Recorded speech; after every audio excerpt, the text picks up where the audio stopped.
en guaraní, las palabras siempre se refieren, nombres de lugares siempre se refieren a algo común, a lo abundante en el ambiente.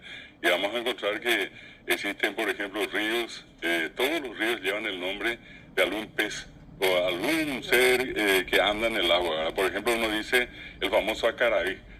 Acará es el nombre del pez y es el río donde abundan los acará. Hay otro que se llama Pirapeí. El Pirapeí es el salmón, ¿verdad? Y el lugar donde abundan. Otro, por ejemplo, vamos a encontrar muy común Surubipí. Pero existen otros lugares donde, por ejemplo, se le agrega la terminación ri. Y esa R que está allí es como una especie de pusó. Uno dice capi ibari, por ejemplo, es capi iba, el pusó, la R es como un pusó, y acá también. Ñatiburi es una comunidad en la que yo conozco que está pasando en Butuí, yendo de Coronel Oviedo hacia Santaní. Está en Butuí y después está una pequeña comunidad, un arroyo, Ñatiburi. Sería como decir el arroyo de los Ñatiburi.